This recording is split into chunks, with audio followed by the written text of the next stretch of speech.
There's one line on your chart that decides whether you keep trading or blow up your account this year. It's not your entry, it's not your target, it's your stop. And I promise you, most beginners are drawing it in a place that guarantees they lose money. Today I'm going to show you the exact wrong places you're putting your stop right now and where it actually belongs. Welcome back to From Zero to Funded in 30 Days. This is day 15, and today we're going deep on the single most important line on your chart, your stop loss. Here's what I want you to understand before we go one sentence further. Every trader I've ever met who blew up an account did it the same way. Not from bad entries, not from bad analysis, from bad stops. Either their stop was in the wrong place, or their stop was in the right place but too big, or their stop was in the right place and the right size and they moved it anyway. Every account blow up on NQ traces back to one of those three failures. By the end of this video, you're going to know exactly where to place your stop,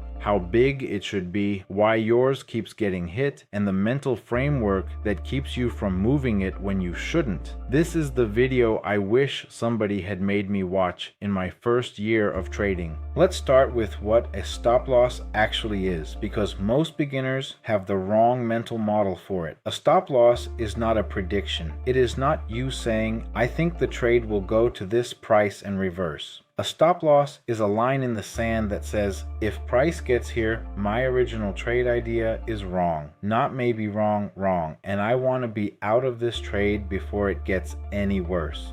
That distinction matters because how you think about your stop determines where you put it. Traders who think of stops as predictions place them at random round numbers or arbitrary dollar amounts and then get frustrated when they get hit. Traders who think of stops as invalidation points place them at specific technical levels that actually mean something. And when those levels break, they're not surprised. They're grateful the market told them quickly. Your stop is protection. It's the seat belt in the car. You don't skip wearing a seat belt because you think you'll crash. You wear it because if you crash, you want to survive. Same principle. You don't set a stop because you expect to be wrong. You set it so that when you are wrong, and you will be wrong on plenty of trades, no matter how good you get, you survive the loss and get to trade again tomorrow. Every stop you'll ever place on NQ is one of three types, and picking the right one matters more than most traders realize. Type 1 is the technical stop. This is placed at a specific price level that would invalidate the trade idea, beyond a swing low or high, past a support or resistance zone, past a Fibonacci level. This is the stop I use on almost every trade, and it's the one I recommend for any setup that has real technical structure behind it. Type 2 is the volatility stop. This is sized based on the average range of NQ at the time you're trading, usually using ATR or average true range from day 10 material. Instead of picking a specific level, you're picking a distance that matches how much NQ is naturally moving right now. This one's useful in choppy conditions where structure isn't clean. Type 3 is the time stop. This is where you close a trade because it hasn't done what you expected within a specific window of time. If you enter a pullback long expecting a bounce in price just sits there for 20 minutes doing nothing, the setup is no longer active. Time stops don't wait for a price to hit. They wait for the clock to tell you the trade thesis died a slow death. Most of my personal trades use technical stops. Some use volatility stops when volume is off or the news calendar is crowded, and every single trade has an unwritten time stop because I refuse to be married to a position that isn't moving. Now, let's get into the mistakes because this is where most retail traders bleed. If any of these sound familiar, I want you to be honest with yourself and start fixing it tomorrow. Wrong place number 1. Putting your stop at a round number. 19,000, 1950, 20,000. These are exactly where every other retail trader is putting their stop, which means these are exactly where liquidity is sitting, which means these are exactly where price gets driven to on purpose so smart money can fill their orders. If your stop is at a clean round number on NQ, you are volunteering to be exit liquidity. Move it. Wrong place number 2. Putting your stop just below the most obvious swing low. Yes, structure matters, but so does everybody else looking at the exact same swing low as you. If the last swing low is at 19,050, your stop at 19,048 is going to get taken every time price does a stop hunt down to 19,047 before ripping higher. The fix is not to abandon structure, it's to give your stop a small buffer, usually 5 to 10 NQ points below the actual level, so the noise doesn't take you out. Wrong place number 3. Putting your stop at a fixed number of ticks because that's what somebody on YouTube told you. Always use a 10-tick stop. Always use a 20-tick stop. That is not risk management. That is a slogan. Your stop belongs where price would invalidate your idea, not at some arbitrary distance that has nothing to do with the setup. Wrong place number 4, and this is the one that hurts the most. Putting your stop at whatever distance keeps your dollar risk small. This one feels responsible, but it's actually backwards. You do not size the stop to fit your risk. You size the position to fit the stop. If the stop needs to be 20 points away to make technical sense, and your risk per trade rules mean 20 points on your normal position size is too much money, you trade a smaller position. You don't compress the stop into a place where the setup structurally can't work. We're going to cover position sizing in depth on day 17. For today, just internalize this. The stop level is decided by the market, not by your account. Let's get concrete about how I actually place a technical stop on an NQ trade, because the theory is easy, but the execution is where most people stumble. On a long trade off a pullback, my stop belongs beyond the level that would tell me the pullback failed. If I bought at the 61.8% Fibonacci retracement from day 12, my stop goes just below the 78.6% retracement, or just below the actual swing low that anchored the Fibonacci, whichever is tighter, so long as it still gives me buffer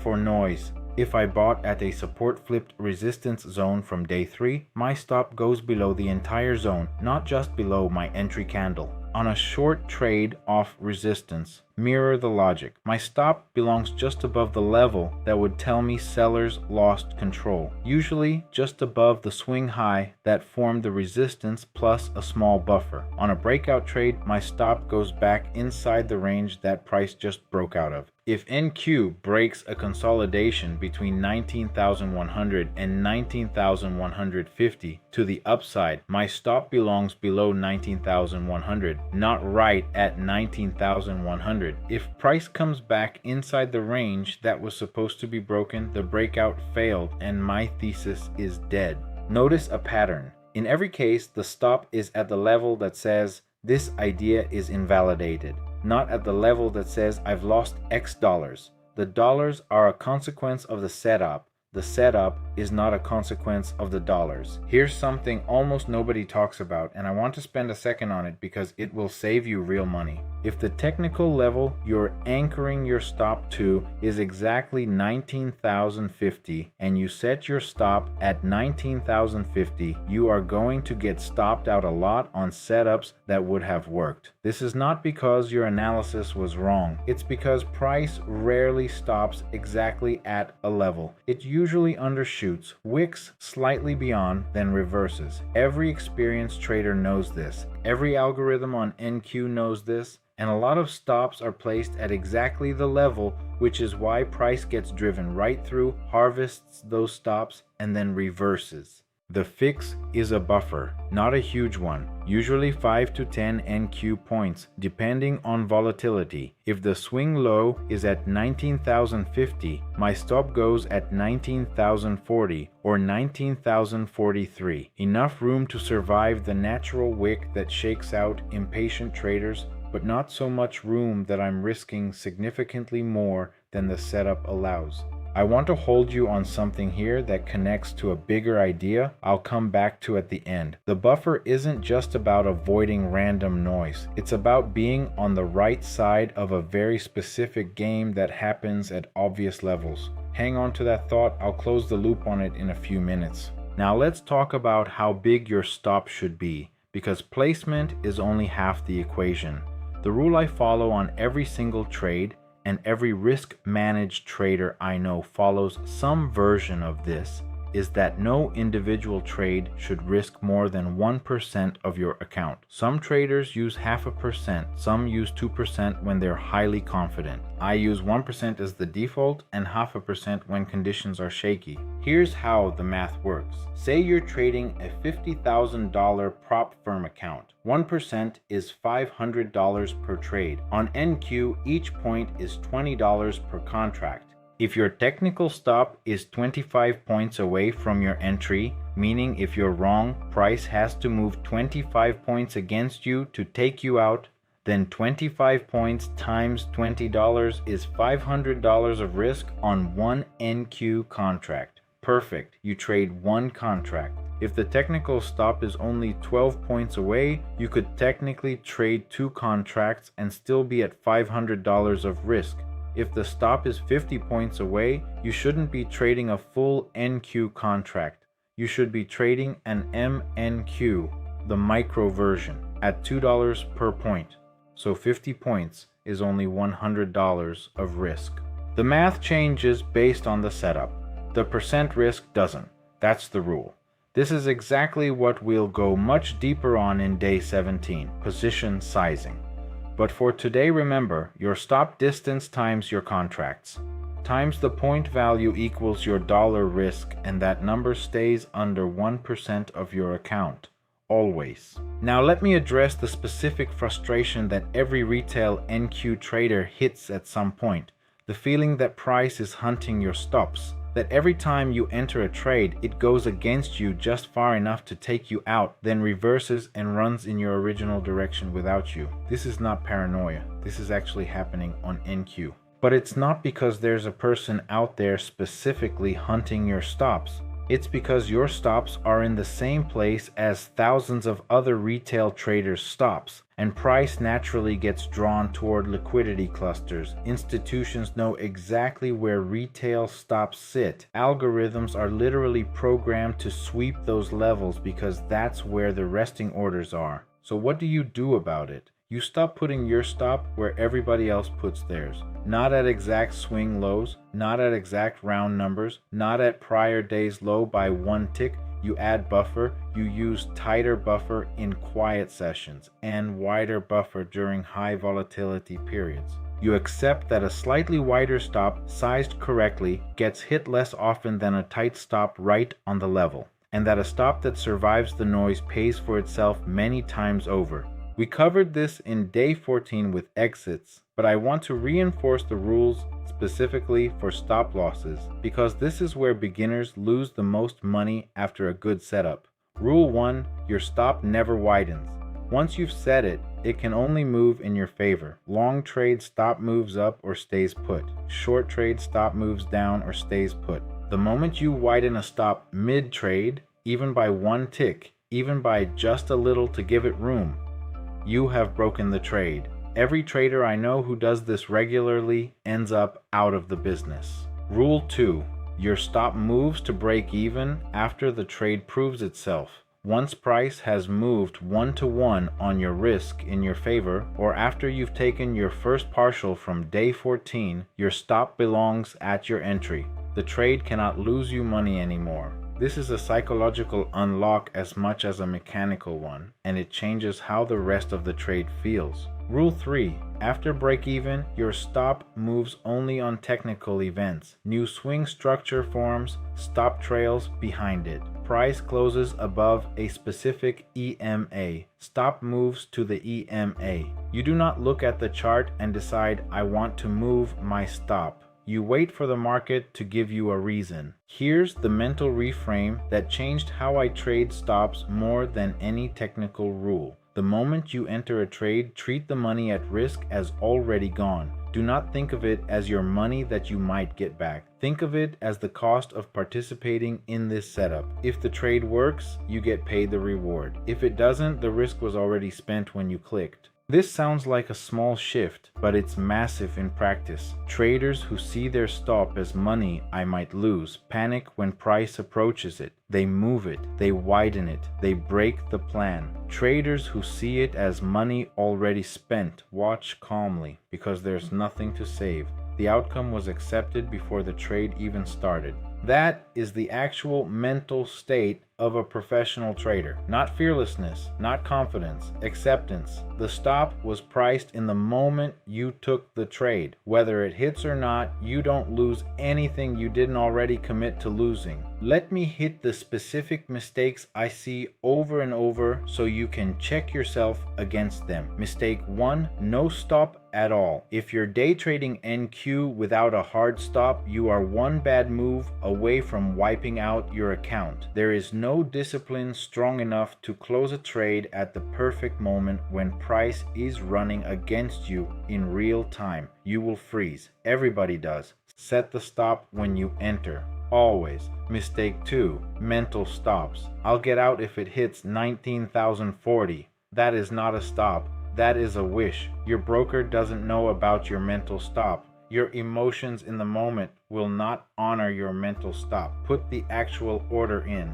Mistake 3, moving the stop after entry to a worse level. Already covered, but worth repeating because it kills more accounts than anything else. If the setup fails, take the loss. Move on. There's another trade coming. Mistake 4, overly tight stops just to make the dollar risk small. If the setup structurally needs 20 points of room and you set the stop at 8 points, you're just paying the market to shake you out on noise. Size down instead. Mistake 5.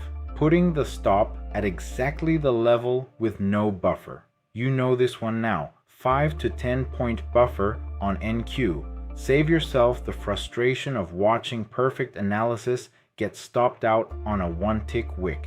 Now, back to what I asked you to hang on to, the idea that the buffer isn't just about avoiding random noise. Here's what I meant. When you correctly place a stop with buffer on NQ and the market runs down to that obvious level, wicks it, harvests all the retail stops sitting exactly on the line, and then reverses. You are still in the trade, not because you got lucky, because you were on the right side of a very specific game that plays out at obvious levels every single day. Stop hunts are not something to be scared of once you understand them. They're actually a gift because they confirm the level was real. If price aggressively swept below a swing low with a huge 1-minute candle and then immediately reversed, that swing low was legitimate. The market just took liquidity and turned. If your stop was correctly buffered, you're not only still in the trade, you're in the trade in the exact spot where a professional would have entered. Once you internalize that, stop hunts stop feeling like the market being unfair to you. They start feeling like the market telling you where the real levels are, and your job is to be one of the traders who survives the hunt instead of one who feeds it. Remember what I said at the very start.